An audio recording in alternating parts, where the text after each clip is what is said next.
किस तरीके के दबाव बनाए जा रहे थे उनके ऊपर? काफ़ी उन पे मैसेज आते थे कि अगर 200 फॉर्म की सीटिंग नहीं करी दिन में तो ऐसा एफआईआर कर देंगे। काम के दौरान ही है जो उनके है जो अटैक पड़ा है। दिखता था कि वो काफ़ी टेंशन में रहते थे काम का। नहीं पता चला कि इनके पे इतना प्रेशर है क्या है। अगर ऐसा कुछ होता तो हम लोग सीधे है जो कह देते कि है जो काम ही नौकरी ही छोड़ दो। शिक्षा मित्र की नौकरी करते थे, 10,000 रुपया मिलता था। 10,000 में हम लोग घर का खर्चा चलाए, क्या करें। हमने है जो उधार लेकर के 8 लाख रुपया खर्चा करा है, उनका ऑपरेशन भी कराया, लेकिन तब भी बच नहीं पाए। मेरी समझ में नहीं आ रहा है कि हम कहाँ से घर का खर्चा चलाएंगे, कैसे करेंगे। नमस्कार, आप देख रहे हैं खबर चौक और मैं हूं अमन सिंह वत्स आपके साथ। एफआईआर प्रक्रिया के दौरान कई बीएलओ हैं जिनकी मौत की खबरें सामने आ रही हैं। कई तरह के सवाल भी उठ रहे हैं।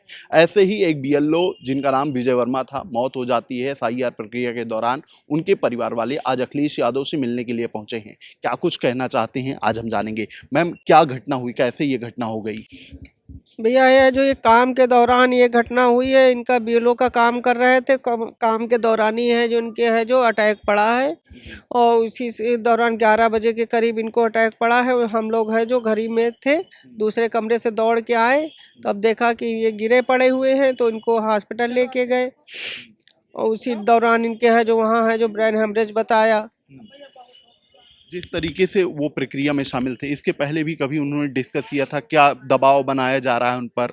नहीं, उन्होंने घर में कभी कोई है जो जानकारी नहीं दी। हम लोग इनके हॉस्पिटल जाने के बाद में, हम लोगों ने जब अटैक पड़ा उसके बाद में मेरे बेटे ने मोबाइल देखा, उसमें के मैसेज देखे, तब जाके हम लोगों को भी पता चला। नहीं तो हम लोगों को मोबाइल के बारे में नहीं पता चला कि इनके पे इतना प्रेशर है क्या है। अगर ऐसा कुछ होता तो हम लोग सीधे है जो कह देते कि है जो काम ही नौकरी ही छोड़ दो।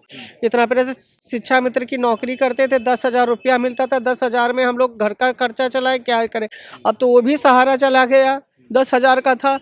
अब हम क्या करेंगे। मेरी समझ में नहीं आ रहा है कि हम कहाँ से घर का खर्चा चलाएंगे, कैसे करेंगे। अच्छा, शासन में जो लोग हैं, सरकार में जो लोग हैं, उनको जब ये खबर पता चली तो कोई आपके पास आया था कि नहीं?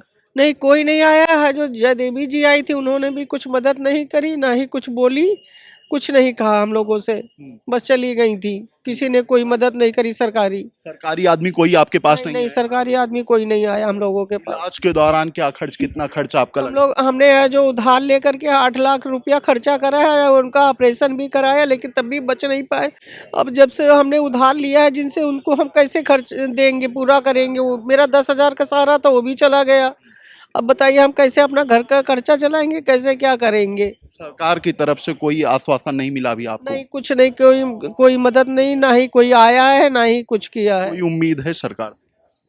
अब उम्मीद, जब कोई मिलने आता, कुछ कहता, बात करता, तो उम्मीद दिखती है। हमें तो उम्मीद नहीं लग रही है सरकार से कि कोई है जो, अगर आज अखिलेश जी ने अपने कार्यालय पे बुलाया था, इन्होंने हमारी मदद 2 लाख की मदद करी है बस। और किसी समाजवादी पार्टी के लोग ही आपके घर पहुंचे? जी जी हाँ, गए हैं और मदद करी हमको है जो। जैसे जैन जी हमारे घर गए थे, इन्होंने है जो हमको फ़ोन करके बुलवाया, और हमें कार्यालय पे यहाँ आए। हमें नेताजी ने 2 लाख का चेक दिया है, बस यही इतनी मदद मांग मिली है। करना चाहती हैं आप हम सरकार? सरकार से चाहते हैं कि है जो हमें लड़के के लिए सरकारी नौकरी दें और हमारी आर्थिक मदद करें। ठीक है, इनके बेटे भी हैं।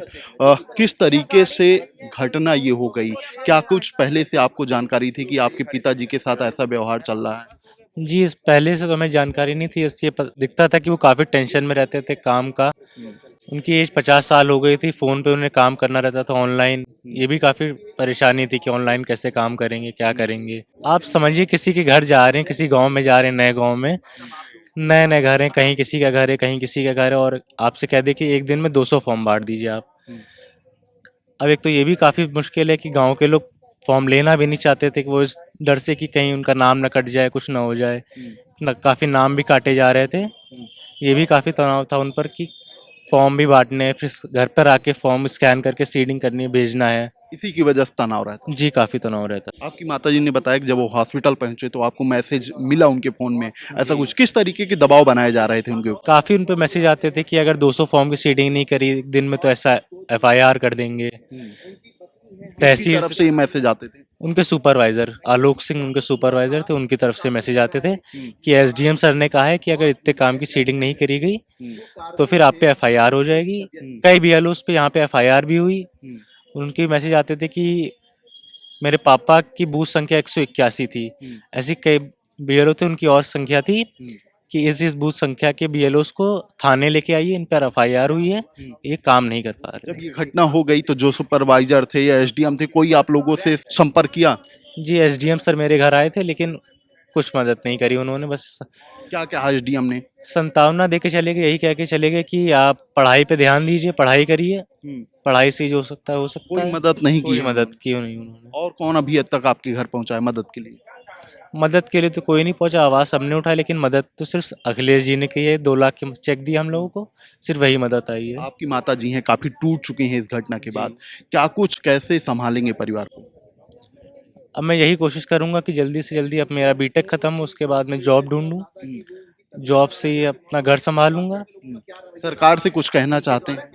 जी अगर सरकार की तरफ से हो सके तो मेरी आर्थिक मदद करी जाए और सरकारी नौकरी की कोशिश करें। ठीक है, तो ये विजय वर्मा के परिवार हैं जो बीएलओ थे, उनकी मौत हो चुकी है।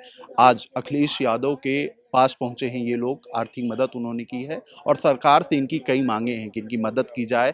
जिस तरीके से इनके पिता का देहांत हो गया है, उसके बाद इनके घर को चलाने के लिए मदद की जरूरत है। फिलहाल आज की इस बातचीत में इतना ही। ऐसी खबरों को आपके बीच में लेकर आते रहेंगे, तब तक देखते रहिए खबर चौक। कैमरा पर्सन अभिजीत के साथ Aman Singh Vats, Lucknow. New public inter college Lucknow, admission open. For more information call 0522 282232 और 7755 089585।